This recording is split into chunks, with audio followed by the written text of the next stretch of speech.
Le puissant Gautam Buddha enseignait à ses disciples que les mots peuvent être des outils puissants, une véritable lame tranchante dans le monde de la communication. Il soulignait que notre langage, bien qu'il ne cause pas de blessures physiques, peut infliger des blessures émotionnelles profondes.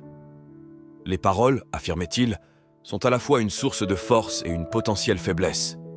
Le succès découle de la sagesse et de la bienveillance qui accompagnent nos paroles au bon moment. Cependant, la méchanceté exprimée au mauvais moment peut rendre la vie extraordinairement difficile. Permettez-moi maintenant de partager une histoire illustrant le pouvoir du silence. En Inde, vivait jadis un moine bouddhiste renommé, retiré dans la quiétude d'une forêt loin du tumulte mondain. Sa renommée s'étendait à travers tout le pays, et son esprit méditatif le distinguait. Un jour, un roi accablé de fatigue, de frustration et de tourments intérieurs, s'approcha de lui. Malgré sa richesse, sa renommée et ses luxes, le roi ne trouvait pas la paix intérieure. Le moine répondit doucement à l'appel désespéré du roi. « La réponse réside déjà en toi, bien que tu ne l'aies point découverte. Serais-tu enclin à entreprendre une expérience qui, une fois achevée, apaisera ton esprit tourmenté ?» Le roi, malgré sa contrariété initiale, exprima sa volonté de tout entreprendre pour retrouver la paix intérieure. Ainsi, pendant les 15 jours suivants, il séjourna dans le monastère, embrassant la simplicité d'une vie commune. Assis en solitaire, murmurant à peine, il ressentit une agitation inhabituelle les premiers jours. Les questions et pensées le tourmentaient, et la vie humble lui semblait inconfortable. Cependant, à mesure que les jours s'écoulaient, une tranquillité inattendue émergea. Observant la nature pendant ces moments solitaires, le roi découvrit une connexion profonde avec le monde naturel qui l'entourait. 10 jours passèrent, marquant la disparition progressive du chaos intérieur. Le 12e jour, plongé dans une méditation profonde, il goûta à une paix intérieure profonde.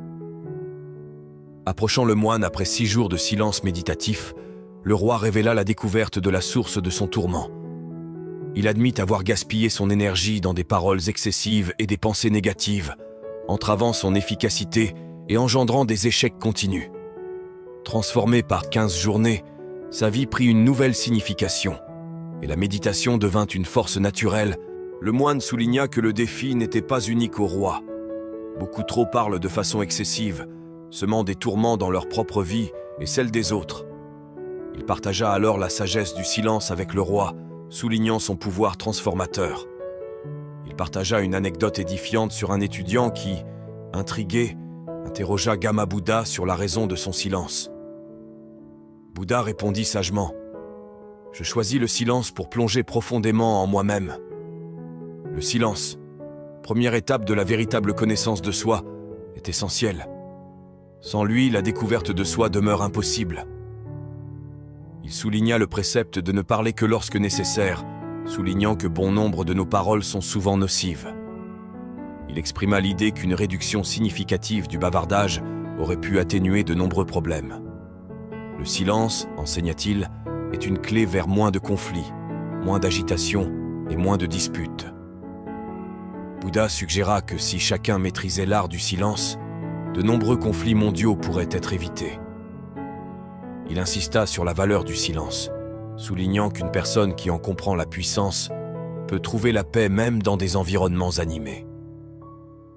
Être seul, expliqua-t-il, peut être comparable à un paradis intérieur, tandis que la compagnie des autres peut parfois perturber notre sérénité. Il encouragea l'importance de trouver la paix intérieure, en embrassant le silence qui permet à l'énergie intérieure de circuler, apaisant nos pensées. En cas de perturbation due à la présence d'autrui, il conseilla de fermer les yeux et de se reconnecter avec le moi intérieur, source authentique de la vie et du bonheur. Le voyage intérieur, conclut-il, est une exploration de la vie, similaire au haut et au bas, évoquant le lever et le coucher du soleil. Chaque retour de ce voyage intérieur apporte une sensation de rafraîchissement, similaire à celle ressentie après un bain revigorant. Au contraire, une source constante de calme émanera de vous. Vous pourrez exprimer vos pensées tout en demeurant connecté à votre moi intérieur, préservant ainsi votre paix intérieure. Cette harmonie dans vos paroles, tel un doux accord musical, touchera profondément ceux qui vous entourent. En maintenant ce silence intérieur, une force intérieure puissante s'éveillera, vous libérant des pressions sociales. Vous découvrirez une joie singulière, similaire à celle des rêveurs passionnés qui suivent leur quête avec détermination. Votre visage rayonnera d'une nouvelle lumière, vos yeux reflétant une paix infinie, unique et profonde. Il est évident que trop de paroles ne confèrent pas la paix à l'esprit, rendant ardue la maîtrise de nos pensées et la concentration. Ceux qui parlent excessivement peinent souvent à se concentrer sur leurs objectifs, manquant la véritable essence de la vie, entravant la réalisation de leurs désirs et de leurs succès.